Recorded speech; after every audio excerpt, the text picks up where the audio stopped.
तो एक तरफ महायुति में सरकार गठन को लेकर चिंतन मंथन का दौर जारी है, तो दूसरी तरफ महाविकास अघाड़ी में सिर फटवल की नौबत आ चुकी है।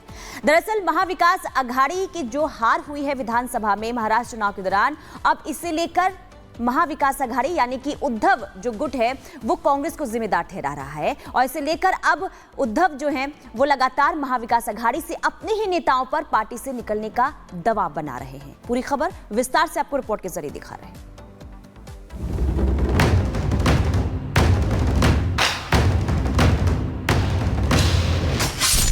चुनाव में मिली हार,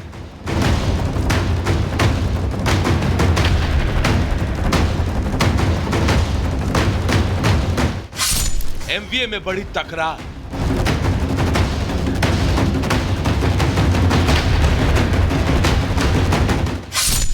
नतीजों से हाहाकार,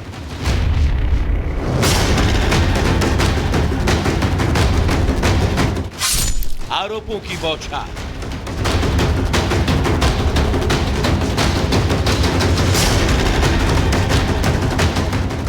वो कहते हैं ना, सफलता के 100 बाप होते हैं लेकिन असफलता अनाथ होती है। इन दिनों एमवीए गठबंधन और उनके नेताओं के साथ ये बात बिल्कुल सटीक साबित हो रही है। महाराष्ट्र विधानसभा चुनाव में मिली करारी हार के बाद से एमवीए गठबंधन में टोपी ट्रांसफर का खेल तेजी से हो रहा है। गठबंधन में शामिल कोई भी दल खुलकर ना तो हार पर चर्चा करने को तैयार है, ना ही इस हार की जिम्मेदारी लेना चाहता है, और जो बोल रहा है वो या तो दूसरे दलों को इस हार का जिम्मेदार बता रहा है या फिर ईवीएम और सरकारी सेटिंग पर ठीकरा फोड़ रहा है।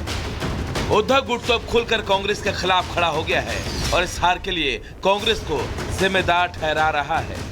कांग्रेस के लोग तो लोकसभा जीतने के बाद तो पूरे कोट और पैंट कौन सा डिपार्टमेंट लेने का इस पे चर्चा कर रहे थे, जीतने पे चर्चा नहीं हो रही थी उनकी। कांग्रेस ओवर कॉन्फिडेंस ये सत्य है। लोकसभा के बाद जहाँ इलेक्शन हुई कांग्रेस ओवर कॉन्फिडेंस में, ये सत्य है। अगर वो बयान दे रहे हैं कि मुख्यमंत्री का चेहरा अगर महाविकास आघाड़ी ने आदरणीय उद्धव ठाकरे साहब का घोषित किया होता तो लाभ होता, स्वाभाविक सी बात है। कांग्रेस को आत्मचिंतन करना चाहिए कि क्यों वो गलती कर बैठे, क्यों वो चेहरा नहीं घोषित कर पाए। और कांग्रेस पार्टी अति उत्साह की वजह से हरियाणा भी हार गई और कांग्रेस पार्टी अति उत्साह की वजह से महाराष्ट्र भी चुनाव हार गई। महाराष्ट्र को राजनीतिक गलियारे में एक खबर तेजी से फैल रही है कि उद्धव ठाकरे एमवीए छोड़ सकते हैं। उन पर पार्टी नेताओं का दबाव बढ़ता जा रहा है, वे जल्द ही से लेकर कोई बड़ा फैसला ले सकते हैं। उद्धव गुट के नेताओं के ताजा बयान उसी पिच को तैयार कर रहे हैं जिस पर उद्धव को बैटिंग करनी पड़ सकती है। दरअसल इस विधानसभा के रिजल्ट ने यह बता दिया कि उद्धव ज्यादा दिन एमवीए के साथ रहे तो उनके लिए पहचान का संकट खड़ा हो जाएगा। गठबंधन छोड़ने के पीछे कई कारण हैं, जैसे मूल वोटर का खिसकना, कैडर में हताशा, वोटर्स में खोया भरोसा, बीएमसी चुनाव आखिरी उम्मीद। ऐसा नहीं है कि एमवीए में मची उथल पुथल के बीच कांग्रेस में सब कुछ शांत है। हरियाणा महाराष्ट्र में मिली हार के बाद कांग्रेस दिल्ली चुनाव की तैयारी अकेले अपने दम पर करने की मूड में है। दिल्ली कांग्रेस के अध्यक्ष देवेंद्र यादव ने बाकायदा इस बाबत बयान भी जारी कर दिया है। हमारे यहाँ कभी भी पहले अनाउंस नहीं करते हैं। हम चुनाव की तैयारी कर रहे हैं, 70 की 70 सीटों पे लड़ेंगे, जीत के आएंगे। उसके पश्चात हमारा लीडर का सिलेक्शन होता है और वही प्रोसीजर दिल्ली में भी अडॉप्ट किया जाएगा। मतलब कांग्रेस को ये लगने लगा है कि सिर्फ बेमेल गठबंधन बनाने से जीत नहीं मिलेगी, उसके लिए जनता के सामने खुद को साबित भी करना होगा। कांग्रेस के अकेले चुनाव लड़ने के इस दावे पर कुछ राजनीतिक जानकारों का कहना है कि कांग्रेस भले ही अपने दम पर चुनाव लड़ने की बात कह रही हो, लेकिन हकीकत तो ये है कि पिछले कई चुनावों में वो जिस पार्टी के साथ चुनाव में गई, वहाँ साथी पार्टी को खामियाजा भुगतना पड़ा। झारखंड एकमात्र इसका अपवाद है। हालांकि महाराष्ट्र एमवीए से लेकर देश में बने एनडीए गठबंधन तक दोनों में शामिल दलों में इस बात को लेकर चर्चा है कि कांग्रेस से हाथ मिलाना उसके लिए घाटे का सौदा तो नहीं बन रहा। Bureau report, Republic Bharat.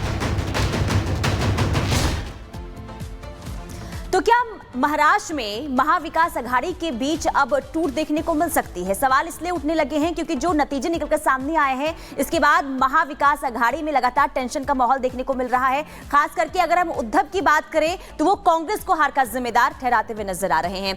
ऐसे में सवाल ये कि आखिर कोई कांग्रेस से गठबंधन क्यों करेगा, क्योंकि हर राज्य में कांग्रेस तो फ्लॉप साबित हो रही है। कांग्रेस कहां है जरा समझ लीजिए। देखिए, झारखंड की बात करें तो झारखंड में क्षेत्रीय दल के नीचे कांग्रेस इस वक्त है। उत्तर प्रदेश उपचुनाव में जो हुए उसमें भी कांग्रेस जो है सीट मांग रही थी सपा से, लेकिन सपा ने सीट नहीं दी। जम्मू में 39 सीट पर लड़ी, लेकिन 6 ही सीट जीत पाई। बंगाल में अस्तित्व की लड़ाई लड़ रही है अभी कांग्रेस। इसके अलावा कांग्रेस के मुद्दे को जनता बार बार नकारती हुई नजर आ रही है। और ऐसे में सवाल ये कि आखिर क्यों कोई कांग्रेस से गठबंधन करना चाहेगा।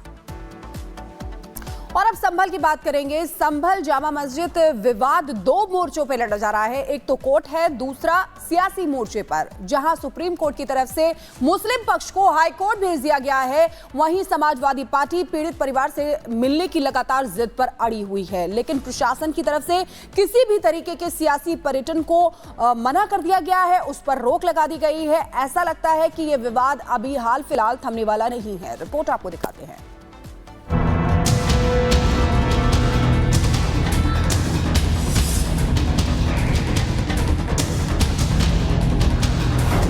सुप्रीम कोर्ट में सुनवाई, अब हाई कोर्ट में लड़ाई। सियासी पारा भी हाई, प्रशासन ने पाबंदी लगाई।